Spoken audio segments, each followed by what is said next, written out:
¿Qué tal amigos? Sean bienvenidos a este nuevo video que lo voy a llamar videoconferencia, porque esto va a ser largo y es porque, bueno, la razón principal es que hace unos días terminé un taller de locución. Le llamo talleres porque los cursos normalmente lo dan instituciones especializadas en esto, las que certifican. Los que hacemos talleres de voz y dicción o locución en radio son para darle iniciación a jóvenes talentos al mundo de la radio. Por razones obvias, la radio necesita talento siempre, sobre todo para sostenerse. Bueno, ya hablaremos en otra oportunidad de la crisis de la radio. Cuando hablamos de crisis no quiere decir que la radio vaya a dejar de existir, sino el tema económico. Lo que nos trae el día de hoy, en este video tipo conferencia, les digo que va a ser largo, comparado con los otros videos que he realizado. En una oportunidad me hicieron una pregunta, en uno de estos talleres, un participante pregunta, ¿cómo hacer para tener éxito o para disminuir la cantidad de errores al momento de iniciarse en el mundo de la comunicación, específicamente radio? Y cuando te hacen una pregunta tan difícil, uno se ve obligado a responderla, a contestarla, y de alguna manera es una pregunta recurrente. ¿Cómo hacer para tener más sintonía? ¿Cómo hacer para sonar bien rápidamente cuando tienes un programa de radio? Porque no basta con la voz, puedes tenerla, pero al momento de tener una propuesta de un programa de radio, necesitas otras herramientas que normalmente, si no las sabes, la vas a aprender en años. Este documento que se llama Discurso Radiofónico, la personalidad del locutor, análisis de la audiencia, yo siempre les comento a los muchachos que mucho de lo que yo digo en esta dinámica, porque es una dinámica, es como una terapia que hacemos al final del taller, mucho de lo que yo digo lo aprendí después de 4 años mínimo, o sea 4 años cometiendo muchos errores y uno se da cuenta de cosas que no debe hacer. Entonces el hecho de que, según mi criterio, yo lleve esta experiencia en el taller de locución o taller de voz y dicción hace que ya es para mí un acto importante para disminuir esos errores, que era la pregunta que yo les planteaba al iniciar este video. Entonces, respondiendo a esa pregunta, creamos hace 6 años, la primera vez que implementé este discurso radiofónico fue en un taller en Charallave y luego se volvió recurrente. Cualquier oportunidad que se me decía, mira, Darwin, necesitamos que tú participes aquí porque, bueno, tú eres profesor y manejas ciertas herramientas que hacen de alguna manera más sencillo la planificación de estas actividades. Entonces vamos a comenzar. Yo voy a tratar de hacer esto rápido porque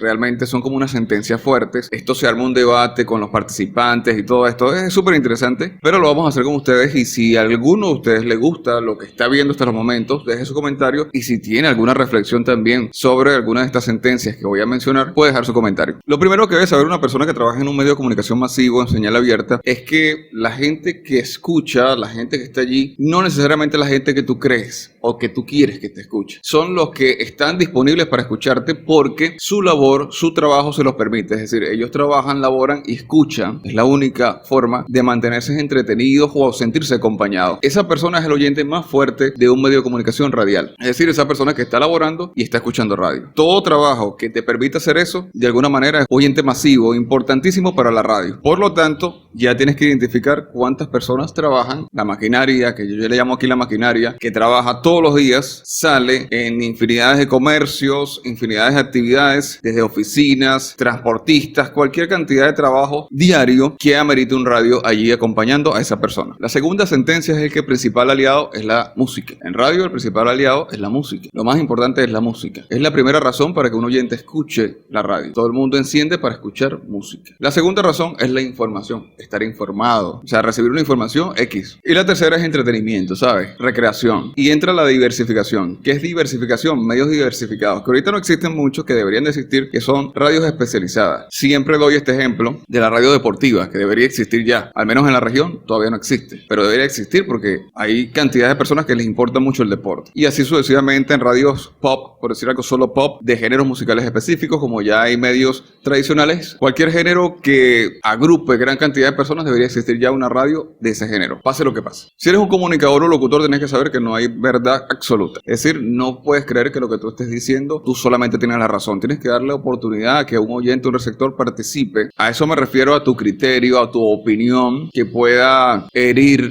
a alguien. Tienes que estar pendiente en no profundizar tanto con respecto a una opinión que pueda incomodar a un grupo importante de oyentes. Recuerda que radio es diferente de redes sociales. El oyente está aunque no se reporte. Lo más complicado, hay personas, siempre lo digo, hay personas que si no le llegan mensajes de texto, dicen que nadie los está escuchando. Siempre están los oyentes, recuerden la maquinaria, personas que están laborando y que no van a estar mandándote un mensaje en ese momento, sino que están laborando y están acompañándose, escuchando un medio de comunicación radial. No se puede complacer a todo el mundo. Es un error tratar de complacer a todo el mundo en un proyecto radial, hay que especializarse, hay que tratar de buscar un tipo de público. Esto sucede mucho con los temas que vas a abordar o con el tipo de música que utilices. No derrumbarte por un error. Comúnmente uno se equivoca y me pasaba mucho, pierdes la concentración y ya dices, ya no tiene sentido hacer este programa o este proyecto o esta sesión del día de hoy. Y resulta que estamos en vivo y directo, es común que eso suceda. Entonces, por lo tanto, tienes que saber manejar psicológicamente los errores y saber que es cotidiano que ocurra un error y no bajar el nivel de concentración ni de entrega en un proyecto que tengas. Flexibilizar contenido según tu tipo de público, no imponer contenido. Es decir, a veces no, un tema que a nosotros nos gusta, que es súper complicado y queremos abordarlo y resulta que tenemos que ser flexibles. De verdad, mi tipo de público, esa maquinaria, esos trabajadores, les interesa este tema que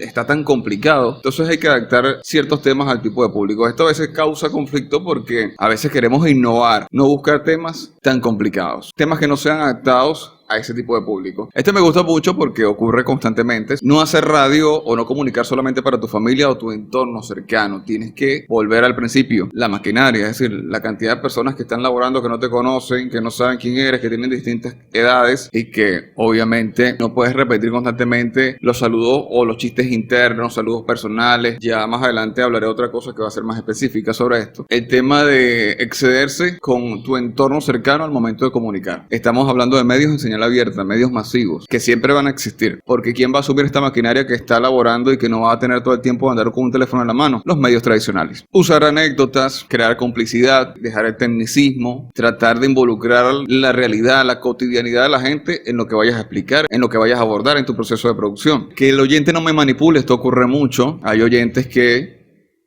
a veces logran imponer hasta contenidos que no es del todo correcto. Recuerda que no por un oyente vas a especializarte en él o vas a especializar tu comunicación en base a una sola persona cuando tienes una cantidad de personas en sintonía, como decimos nosotros. Crear la escenografía si no existe, es decir, esto siempre lo digo y es complicado, pero es muy usado y todo el mundo lo sabe, es decir, tener un estándar de comunicación para transmitir alegría, para estar súper entusiasmado y sobre todo tratar de involucrar a los oyentes así ellos no se involucren, es decir, crear dinámicas o procesos de comunicación. Les puedo dar este ejemplo. Si yo tengo que dar la opinión, hacer una reflexión que requiere la opinión de los oyentes sobre un tema y si los oyentes no se reportan, igualito yo tengo que tratar de involucrar las distintas opiniones así no se reporten. Eso se llama crear la escenografía. Respetar totalmente la línea de la radio. Esto va relacionado con el estilo de la radio, con los objetivos de la radio. Esto ocurre mucho de que a veces tenemos unos gustos musicales que son contrarios a lo de la radio porque nos iniciamos en un medio que, bueno, nos dio la oportunidad, pero somos rockeros y el medio es tradicional, entonces no podemos colocar la música que nosotros queremos y vivimos en ese conflicto. Bueno, hay que respetar la línea de la radio. Este me gusta mucho, que lo he escuchado constantemente, que hay personas que canalizan sus problemas al aire. Esto es algo que, wow, sucede mucho. Hay gente que lo hace porque son estrategias de marketing político relacionado con la línea social, pero entre menos los hagas, mejor, porque a la gente no le interesa tu vida. Y aquí volvemos a esto va unido